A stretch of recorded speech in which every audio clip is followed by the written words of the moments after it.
Now, I'm not one to usually be scared, especially after watching a scary movie. I guess what I'm trying to say is that at the end of the day, I always go to bed with the lights off, and I get up comfortably in the middle of the night to use the restroom. I'm never paranoid to the dark, but after this experience, I must admit I'm a little bit hesitant to turn off the lights, mostly because I'm afraid of falling asleep and repeating these events. Now, I was a sophomore in high school, about 15 years old when this happened. I had a futon mattress at the time, and it was against my wall. When you walk into my room, immediately to your left was the bed. The door opened and closed with just enough space to not touch the futon. I lied down one night for bed on my futon, looking and knowing the door was shut as usual. I looked to my left as I laid under my covers now, able to see my dresser, guitar, amps, and everything else. I could only see any of this thanks to the moonlight peering through the blinds. And then I fell asleep. All I remember was opening my eyes when I realized I was laying flat on my back, covers still on me, with my arms to the side.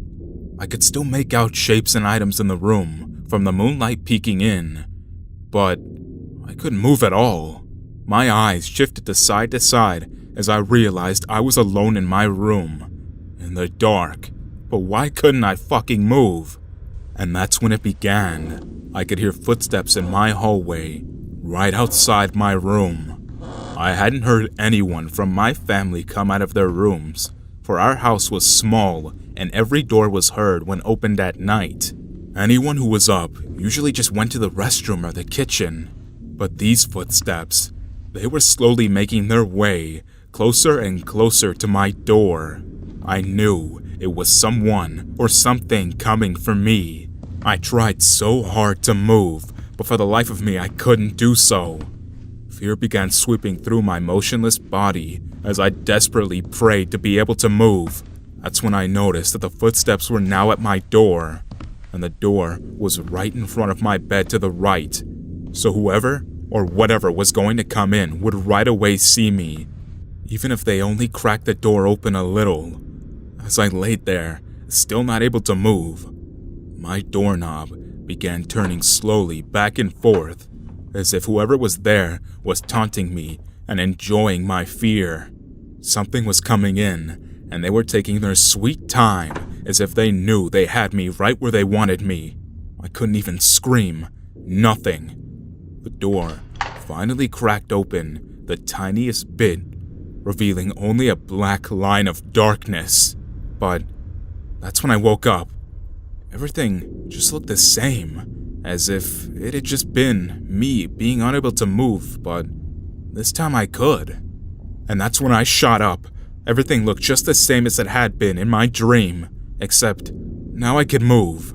My door was still closed and everything was normal.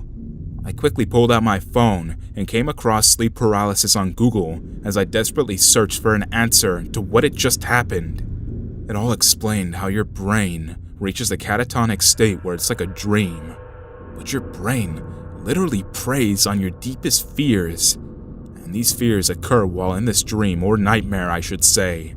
I've also read how this happens to people, and we all always seem to wake up right when the worst is about to happen. This put me at ease, as it proved that what was happening wasn't real.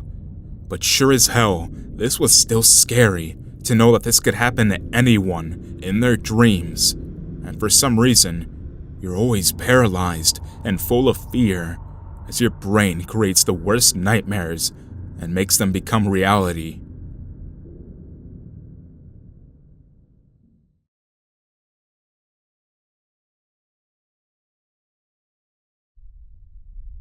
I was about 13 and was still pretty afraid of the dark and being alone. My mom had to stay overnight in another town where she worked. This wasn't too uncommon. Our house had 2 stories, and my dad tended to sleep downstairs on a couch in his man cave. This wasn't because he hated spending time with us, but because he broke his back a few years back and suffered 2 heart attacks. He snored a lot, so I didn't really blame the guy. My mom and I usually slept upstairs while he did downstairs, but since she'd been gone, I decided I'd spend the night downstairs with my dad. We lived in a pretty isolated place. You could still see the neighbors far away, of course, but I still felt unsafe being the age I was and feared the unknown monsters that lurked in the darkness. The only thing I could sleep on was the second couch in the room. I had fallen asleep on my side, which I've heard is pretty uncommon for sleep paralysis. I made sure to face the cushions, and that night I had been in a deep state when suddenly I woke up. The next thing I knew, I was staring at the couch cushions, and my body was unnaturally heavy.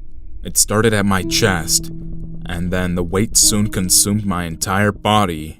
My mind was too busy jumping to fear to come up with any rational situation. It was as if someone was holding me down, forcing me not to move.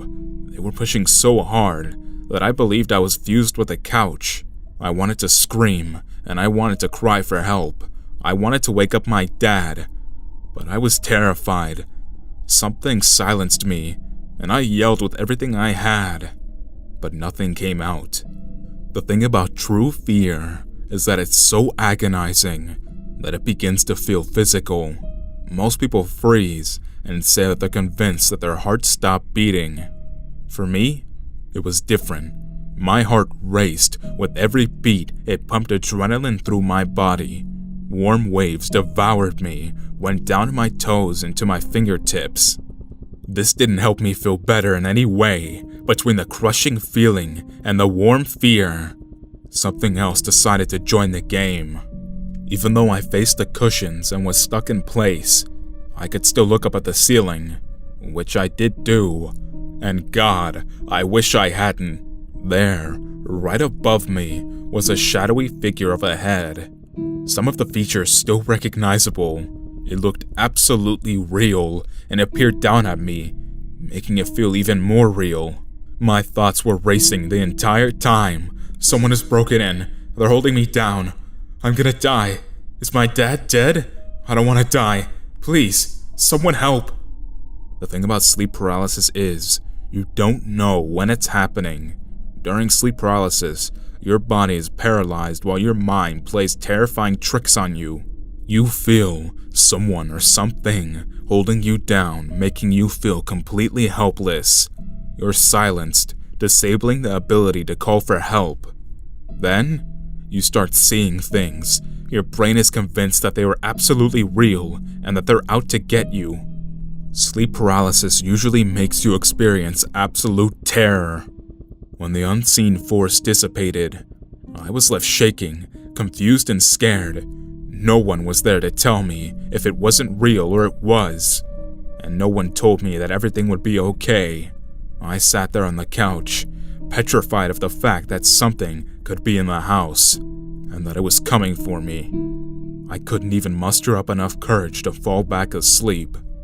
Thankfully though, I learned more about sleep paralysis and I've not experienced it since.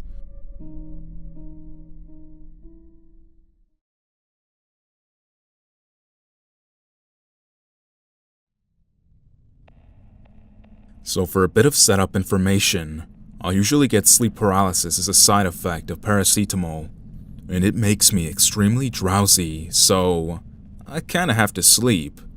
I'll usually sleep on my left side, which happens to be the side of my bed which is up against the wall, and in my experience, I get sleep paralysis less often when I sleep on my side.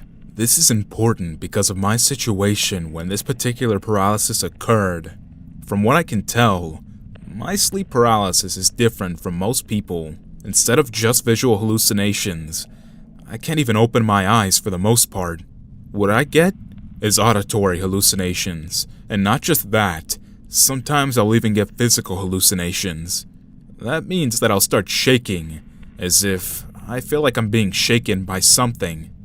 The auditory is usually a low growl, which matches vibrations in my chest. This particular experience was different, due to me having my appendix removed about 7 hours prior. I was sleeping on my back in a hospital bed. I had morphine and residual general anesthetic in my system along with something else the nurses gave me. Now, I'm pretty sure it was endone, which may be to blame for this whole situation, but they never gave me any paracetamol, so this was a strange occurrence for me. Now let's get into the paralysis bit. I've been struggling to sleep because of the pain in my abdomen. I'd sleep for maybe 10 minutes, and then wake up feeling even more shitty. This happened about 5 times until I woke up on the 6th. All of this had occurred in about an hour and a half, and I just thought I'd woke up again, so I began to try to shift myself to get a little more comfortable, but then I noticed that I couldn't. I felt like something was sitting on top of me, and this is when I realized that it was extremely hard to breathe as well. I wasn't choking or suffocating, but my chest wasn't rising properly, and it felt extremely heavy.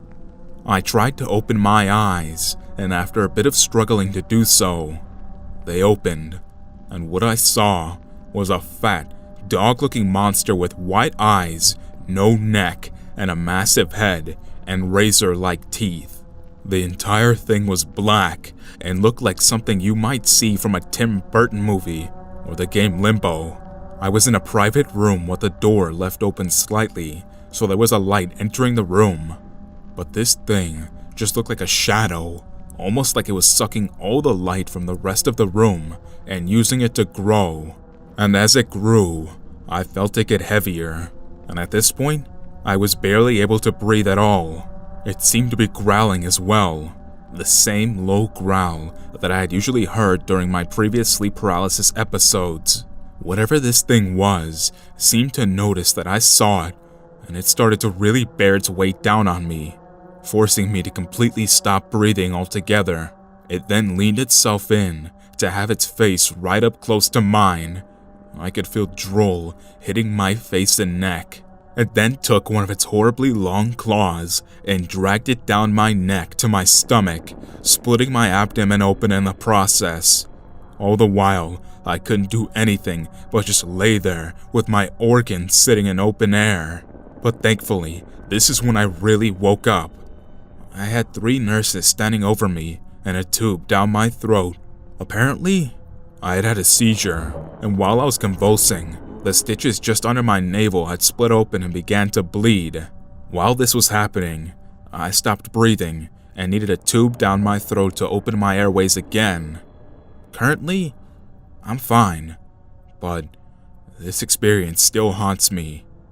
The strangest part for me being that while I was having a seizure, in my head, I was only laying down in a bed. I suspect that the pain coming from my abdomen as the creature cut it open was only my stitches splitting in the real world.